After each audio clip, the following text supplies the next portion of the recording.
একজন পুরুষ তখনই কাঁদে যখন সে জীবন্ত লাশে পরিণত হয়। মিঠু চন্দ্র দাসের গল্পটা ঠিক তেমনই এক জীবন্ত লাশের গল্প।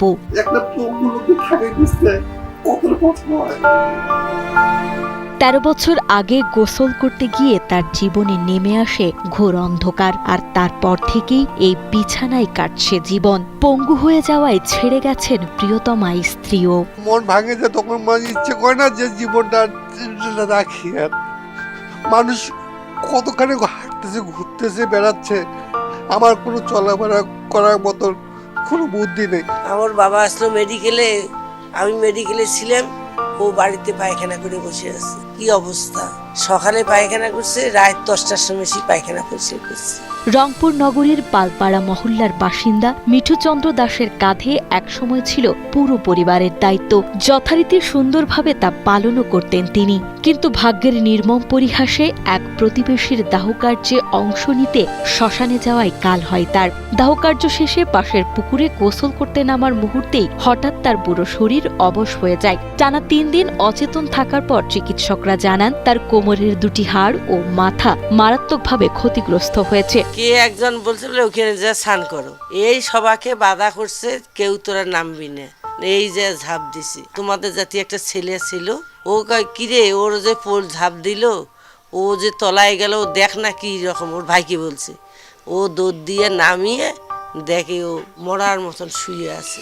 সে যাত্রায় ধার দেনা করে চিকিৎসায় প্রায় 12 লাখ টাকা খরচ হলেও সুস্থ হননি মিঠু। এরপর একসময় অর্থাভাবে চিকিৎসা বন্ধ হয়ে পুরোপুরি পঙ্গু হয়ে পড়েন তিনি। খাইতে পায় না, চলতে পায় না, দুনিয়ার কোনো মুখ দেখতে পায় না।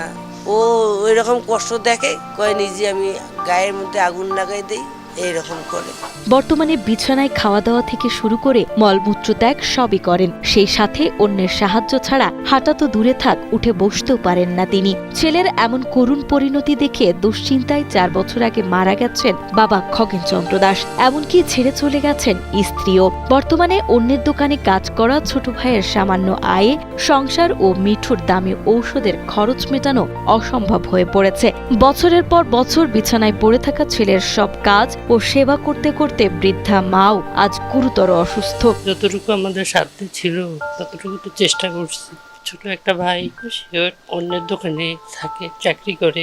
এক গ্লাস জল দেওয়ার মতন আমার কেউ নেই, আমি ছাড়া আর কেউ আছে? কেউ নেই আমার ছেলের দেখার মতন। আজকে আমার যদি কিছু হয়, কে দেখবে আমার ছেলেকে? চিকিৎসকদের মতে দেশের বাইরে নিয়ে চিকিৎসা করালে মিঠুর সুস্থ হওয়ার সম্ভাবনা রয়েছে, তবে এর জন্য প্রয়োজন 40 থেকে 50 লাখ টাকা, যা এই দরিদ্র পরিবারের পক্ষে জোগাড় করা একেবারেই অসম্ভব। তাই সুস্থ হয়ে আবারও পরিবারের হাল ধরতে সমাজের বিত্তবান মানুষ ও সরকারের কাছে আকুতি জানিয়েছেন মিঠু সহ তার পরিবার। সরকারের কাছে আমি তাদের কাছে ভিক্ষা চাইতেছি, তারা যদি আমার ছেলেটাকে ভালো করে, ভালো করে, আমি এইটাই ভিক্ষা চাই বাবা, আর কিছু চাই না। এত বড় ছেলে সবসময় বিছনা যদি বসে থাকে, তার মা বাবাকে ঠিক থাকতে পারে।